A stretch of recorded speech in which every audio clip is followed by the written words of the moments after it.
시청자 여러분 안녕하십니까? 육아포커스 이보연입니다.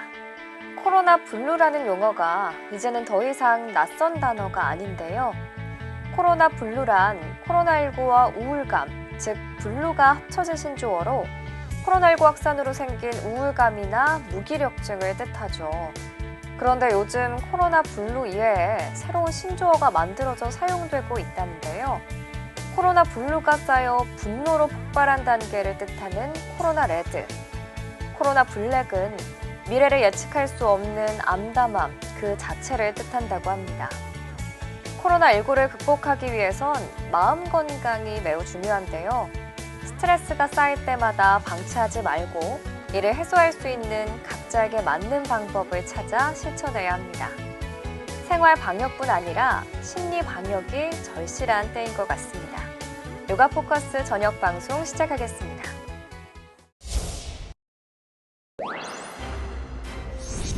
여성가족부는 돌봄 시간제 서비스를 이용하는 가정의 부담을 줄이기 위해 기존 연간 720시간에서 840시간까지로 지원을 확대하기로 했습니다. 또 서비스 요금의 정부 지원 비율을 영아 종일제 가형 이용 가정은 80%에서 85%로 시간제 나형은 55%에서 60%로 늘렸습니다. 특히 저소득 한부모 가정이나 장애부모 장애아동 가정은 서비스 요금을 최대 90%까지 지원받을 수 있습니다. 아울러 오는 3월부터 코로나로 휴교 등 돌봄 공백이 생긴 가정은 기존 정부 지원 시간 한도와 별도로 작년처럼 추가 돌봄 서비스에 대해 요금 지원을 받아 이용할 수 있습니다.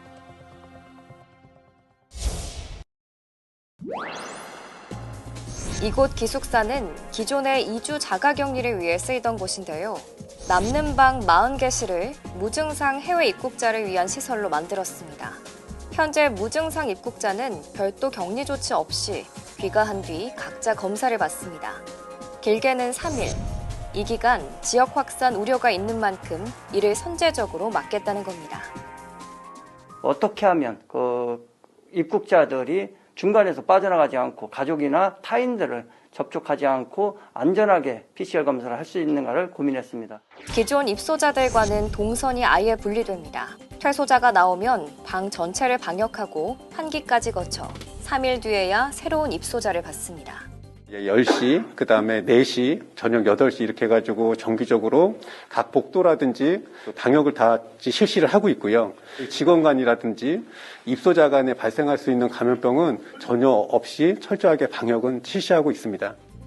코로나19 증상이 없는 입국자는 인천공항에서 픽업버스를 타고 오고 이후 검사와 입소까지 하루 만에 해결할 수 있습니다. 사전 예약은 고양시 민원 콜센터를 통해 가능합니다.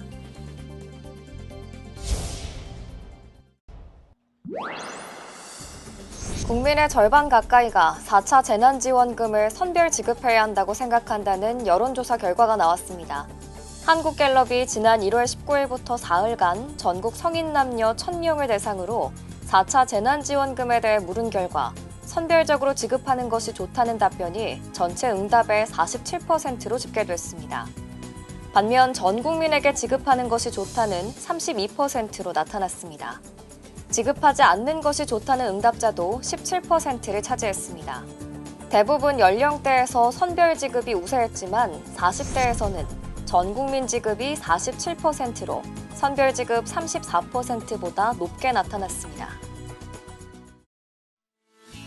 정부가 올해 하반기부터 이른바 학교 돌봄터를 신설하기로 발표했죠. 기존 초등 돌봄교실과 역할은 같지만 지자체가 운영에 책임을 지는 구조인데요. 돌봄 전담사들은 반발하고 있습니다. 교육부는 내년까지 모두 1,500개, 이른바 학교 돌봄터를 만들겠다고 발표했습니다. 학교 돌봄터 사업을 통해 2022년까지 향후 2년간 돌봄 인원을 3만 명 더 확대할 계획입니다. 공공성을 보장하면서 진행해 나갈 것입니다. 학교 돌봄터는 기존 초등 돌봄교실과 달리 학교는 교실만 제공하고 지자체가 운영과 관리를 도맡는 형태입니다.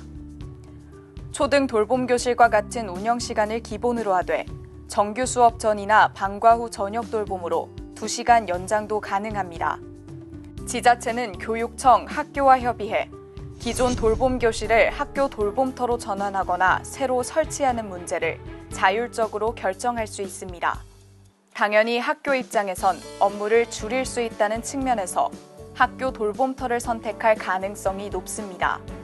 돌봄 전담사들이 소속된 전국학교 비정규직 노조는 결국 학교 돌봄터가 기존 교실을 잠식해 고용 형태가 바뀌는 등 고용 불안이 커질 것이라며 반발하고 있습니다. 특히 지자체가 주체가 되는 학교 돌봄터는 정작 학교와 단절되면서 학생 관리에도 허점이 생길 수밖에 없다고 지적합니다.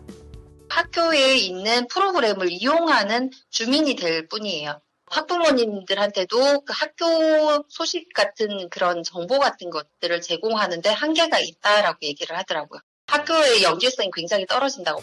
이번 발표를 계기로 지난해 국회에서 지자체가 돌봄 주체가 되는 온종일 돌봄특별법을 추진하다가 돌봄 전담사의 거센 저항 이후 잠잠해졌던 교육계 갈등이 재점화하는 모습입니다.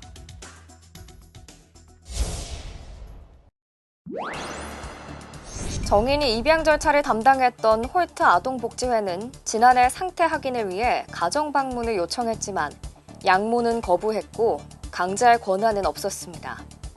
앞으로 아동학대 현장에는 경찰과 전담 공무원이 동행해 조사를 벌입니다. 현장 조사를 거부한 보호자에게는 최대 1,000만 원의 과태료를 물리고 출동한 경찰과 공무원은 신고 현장 외 장소도 조사할 수 있게 됩니다. 여기에 3월부터는 1년 내 2회 이상 신고가 들어온 아동 중 학대가 의심되는 경우 바로 보호자로부터 분리해 보호하게 됩니다. 정인이 사건에서 3차례나 학대 의심 신고가 있었는데도 양부모와 분리되지 않았던 문제에 대처하기 위한 겁니다. 학대 피해 아동 중 2세 이하가 전체의 7.8%를 차지하는 점을 감안해 영아 보호를 위한 보호가정 200여 곳도 확보하기로 했습니다. 아동학대 전담 공무원의 전문성을 높이기 위해 직무교육 시간을 2배인 160시간으로 늘리고 전담 공무원을 전문직위로 지정하는 방안도 검토합니다. 또 입양을 할 때는 입양기관 외부 인사가 포함된 결연위원회가 적합부모를 결정하도록 하고 입양 전 위탁을 제도화합니다. 관행적으로 이루어지던 입양 전 위탁을 법제화하여 아동, 예비 양부모 간 초기 상호 적응을 보다 면밀히 모니터링하고 새로운 가족관계 형성을 위한 준비 과정을 제공하겠습니다. 정부는 현장의 실행 상황을 주기적으로 점검해 미비점은 계속 보완해 나갈 계획입니다.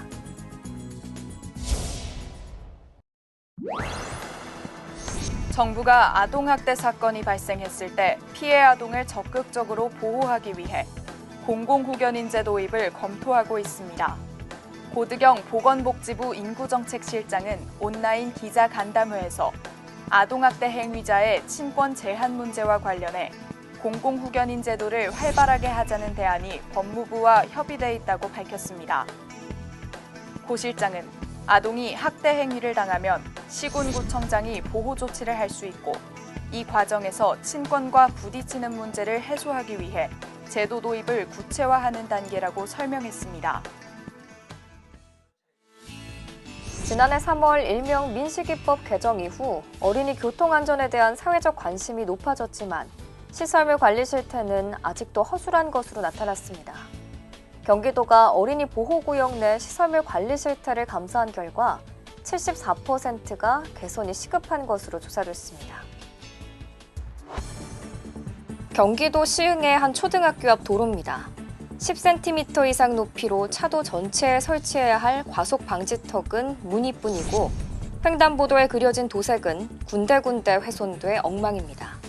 시속 30km 이하 주행에 어린이 보호구역이란 표시 역시 알아보기 힘들 정도로 지워졌습니다. 많이 났어요.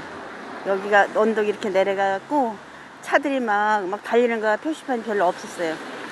학교 주변 도로는 주정차 금지 구역이지만 불법 주차 차량으로 가득합니다. 학생들의 안전을 위해 설치해 놓은 안전 펜스는 오래전 훼손됐지만 방치되고 있습니다. 경기도가 어린이 교통사고가 자주 발생하는 12개 시군의 초등학교 345곳을 대상으로 특별 감사를 벌인 결과 전체의 74%가 시설 개선이 필요한 것으로 나타났습니다. 감사를 통해 모두 790건을 적발했는데 교통안전표지 부적합이 전체의 40%로 가장 많았고 노면 표시 부적합과 불법 주정차 등 순으로 조사됐습니다. 보호구역 내 안전 표지판, 노면 표시 등 어린이 보호구역 시설물은 어린이들의 안전과 직결된다는 점을 깊이 인식하고 주의 깊게 관리해야 될 것으로 생각합니다. 경기도는 감사 결과를 토대로 내년 3월 개학 전까지 부실 시설을 개선하도록 해당 시군에 통보했습니다.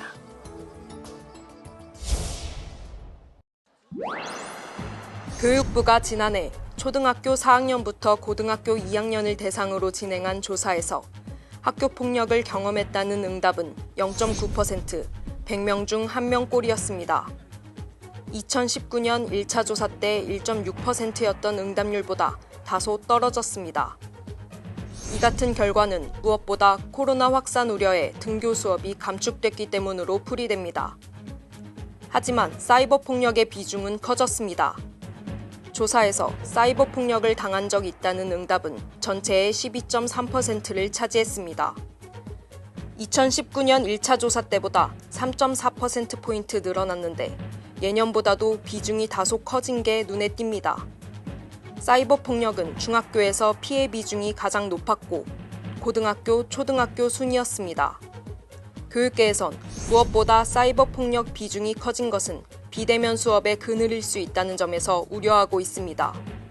비대면 수업이 장기화되고 여러 가지 그 스트레스와 억눌림, 또 무력감 이런 것들이 사이버 폭력으로 연결될 수 있다고 봐요. 정서적인 안정, 또 심리 치유 이런 부분에 대한 프로그램이나 방안들이 함께 강구돼야 된다고 생각을 합니다.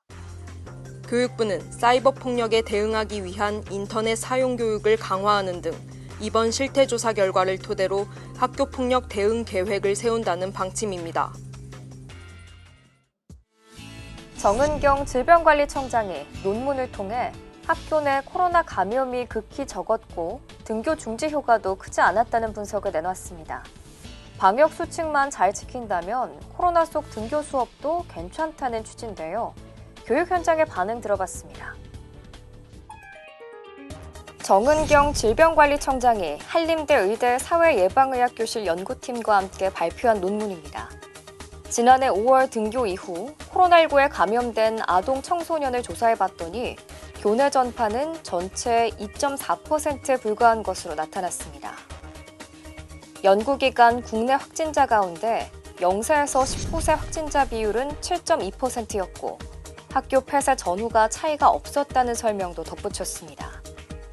결국 방역 수칙만 잘 지킨다면 학교도 나름 안전할 수 있다는 취지입니다. 학부모들의 생각은 어떨까요? 일부 동의하는 부분도 있지만 집에만 있는 게 가장 안전하겠지만 학교라는 곳은 철저히 그 방역 수칙을 지키면서 하고 계시잖아요. 아이들끼리만 있고 다른 사람들이 섞이거나 그것도 아니고. 전면 등교 수업은 아직 시기상조라는 목소리가 작지 않았습니다. 변이 바이러스 같은 경우에는 아동들이 더 취약하다고 하더라고요. 그런 거가 조금 걱정되고 등교 일수가 일주일에 한두 번 정도가 적당하지 않아요. 무증상 애가 교회 수업을 한다라고 한다면 가능성은 전혀 배제할 수가 없겠죠. 인원이 좀 많아지면은 어떤 아이가 사실 무증상인지 아무도 모르잖아요. 3월 신학기 전후의 신규 확진자 규모가 등교 수업 확대의 관건이라고 전문가들은 지적합니다. 그러니까 지역사회 감염이 줄어야 되는 거죠.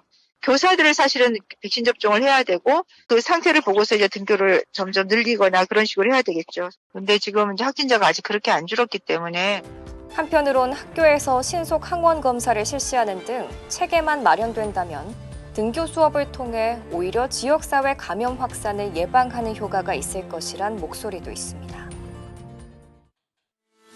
신종 코로나 바이러스 감염증, 코로나19라는 이름도 생소했던 감염병이 우리나라에서 처음 발생한 지 1년이 지났습니다.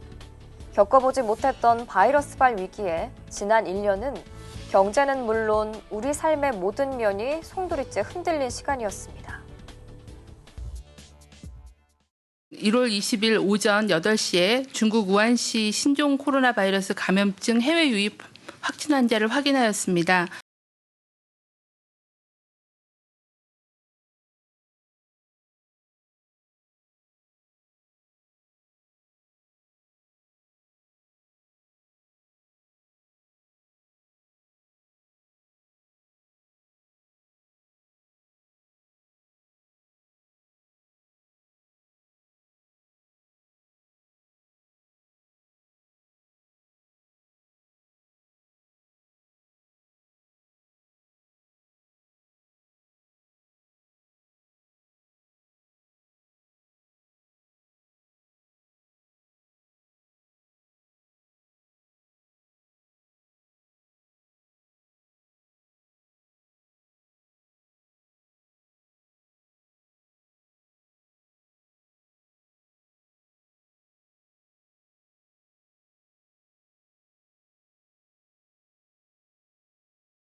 실제 놀이보다 스마트폰이 더 좋은 아이. 어떻게 해야 할까요? 자, 역시 난 요리를 잘해. 간장을 어디다 뒀더라? 엄마, 나 심심해. 아이, 통이야, 엄마 요리하지? 자동차 놀이하고 있을래? 통이 자동차 놀이 좋아하잖아. 자동차 재미없어. 그럼 점토 꺼내줄까? 그냥 나 룰루 보면 안 돼? 아, 그럴래? 통이야, 그러면 잠깐만 보고 있어. 응. 친구들 안녕. 룰루가 오늘도 재미있는 장난감을 갖고 노는 법을 알려줄게요. 준비됐나요? 준비됐어요. 그럼 룰루의 장난감 얼들어 출발! 출발! 유후! 친구들, 오늘 놀이도 재밌었나요? 재밌었어요. 우리 또 다음에 영상으로 만나요. 만나요. 안녕. 오늘은 룰루가 블로그로 전보 비행기를 만들어 볼 거예요. 전보 비행기? 우리 통이 잘 보네.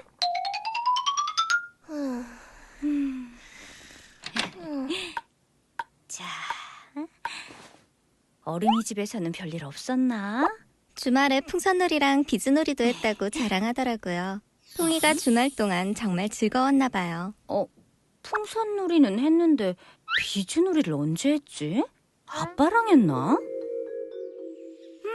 오늘 날씨 좋다. 우리 통이 오늘도 어린이집에서 잘 지냈어? 몰라. 기분이 안 좋아 보이네. 통이 어머님, 안녕하세요. 선생님, 통이 무슨 일 있었나요? 아, 그게요. 어제 통이가 색종이로 물고기를 접었다고 오늘 친구들한테 알려준다고 했는데 접는 방법을 잊었는지 잘 못 접더라고요. 그래서 속상해했어요. 색종이로 물고기 접기요? 통이야, 어제 우리가 종이 접기 했었나? 몰라. 그럼 혹시 아빠랑 했어? 몰라. 통이야, 우리 놀이터에서 놀다 갈까? 아니, 그냥 갈래. 나 집에 가서 룰루 봐도 돼? 룰루? 근데 놀이터에 봄이랑 무모도 있는데? 봄이? 통이다! 봄이가 통이 부른다. 재미있게 시소 타고 있네. 통이야, 같이 놀자. 얼른 와. 알았어. 안녕하세요. 안녕하세요. 어머, 오렌지가 맛있어 보이네요. 마트에서 할인 행사 하더라고요. 동이가 오렌지 좋아하는데 저도 가봐야겠네요. 오늘 저녁은 된장찌개이신가 봐요? 그게 제일 무난무난하잖아요. 된장찌개가 제일 맛있어. 봄이야, 무슨 일이야? 아니, 통이가 블로그로 전보 비행기를 만들었다고 하잖아. 우리 아빠도 못 만드는데. 나 만들었어, 진짜. 통이는 만들었을 수도 있잖아. 어려워! 못 만들어! 진짜 어제 블로그로 비행기랑 우주선이랑 공룡도 만들었어! 통아, 그럼 봄이한테도 알려주면 안 될까? 엄마, 나 그냥 집에 갈래. 블록놀이를 언제... 통이가 주말에 비스놀이도 했다고 자랑하더라고요. 안녕! 오늘은 룰루가 블로그로 전보 비행기를 만들어 볼 물고기를 거예요. 적었다고 오늘 친구들에게 알려준다고 했는데. 나 집에 가서 룰루 봐도 돼? 혹시 너튜브를 보고?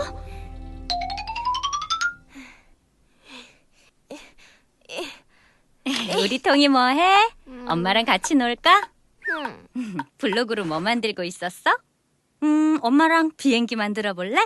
전보 비행기? 자, 이렇게 끼운 다음에 아, 이렇게 끼우면 되는구나. 반대쪽 날개는 내가 해볼래. 그래. 오, 통이야, 거의 완성된 것 같은데? 우와, 전보 비행기. 내일 보미한테도 알려줘야지. 이번에는 그래. 우주선이랑 공룡도 만들어 볼래. 동이야, 룰루보다 엄마가 더 재미있게 놀아줄게. 와, 우리 통이 잘 만든다. 영유아는 시각, 청각, 후각, 미각, 촉각 등 감각적 탐색을 통한 구체적 경험으로 주변 세계의 정보를 받아들이고 이를 통해 자신을 둘러싼 세상을 배워갑니다. 특히 시각과 청각을 주로 이용하여 탐색하느라 분주한데요. 스마트폰은 바로 시각과 청각적 자극이 극대화되어 있어 영유아가 중독될 위험이 매우 높습니다. 스마트폰에 집착하게 되면 주변 사람과의 대화나 놀이를 통해 얻을 수 있는 중요한 성장의 기회를 빼앗길 수 있으므로 주의가 필요합니다. 아이가 지나치게 스마트폰을 하고 있다면 혼자서 시간을 보내야 하는 순간이 너무 많은 것은 아닌지 점검이 필요합니다. 집안일이나 비대면으로 업무를 처리하는 동안 기다리거나 혼자 놀면서 방치되는 아이는 스마트폰에 쉽게 빠져들 수 있으므로 아이의 일상을 꼭 점검해 보세요. 아이들은 스마트 기기 속 가상의 경험보다 자유롭게 뛰고 달리는 놀이, 자연물과 물모래를 이용한 놀이, 블록을 쌓고 무너뜨리는 놀이, 역할을 모방하는 소꿉놀이 등을 할 때 훨씬 더 몰입하여 발달하고 성장합니다. 이렇게 즐겁고 재미있는 시간을 자녀와 함께 보내다 보면 자녀와의 긴밀한 유대감도 형성할 수 있습니다.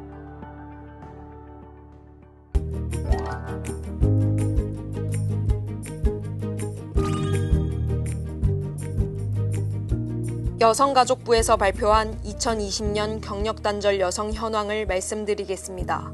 2014년부터 기혼 여성 수와 비율은 모두 지속적인 감소 추세에 있습니다. 기혼 여성 수와 여성 인구 대비 기혼 여성의 비율은 2014년 973만 3천 명으로 전체의 64.8%였으나 해마다 감소하여 2020년에는 857만 8천 명으로 전체의 60.8%를 차지했습니다. 전국 경력단절 여성 수는 2016년 1920만 4천 명이었던 것이 2020년엔 1500만 6천 명으로 역시 감소 추세에 있습니다. 기혼 여성 중 비취업 여성 비중은 2014년부터 2019년까지 계속 감소하고 있고 취업자 비중은 증가하는 추세에 있습니다만 2020년에는 코로나19의 영향으로 비취업 여성 규모와 그 비중 모두 전년 대비 크게 증가한 것으로 나타났습니다. 피로를 잡아주고 활력을 주는 겨울 과일 4가지 소개해드리겠습니다. 귤, 겨울딸기, 유자, 그리고 감인데요. 이 과일들에는 비타민C가 풍부해서 과로나 정신적 스트레스로 지친 몸을 빨리 회복시켜주고 신진대사를 활성화하며 기운을 돋우는 걸로 잘 알려져 있습니다. 겨울철 가족 건강을 위해 겨울 과일 섭취도 잊지 마시길 바랍니다. 육아포커스 준비한 소식 여기까지입니다. 저는 내일 오전 11시에 새로운 소식으로 찾아뵙겠습니다. 고맙습니다.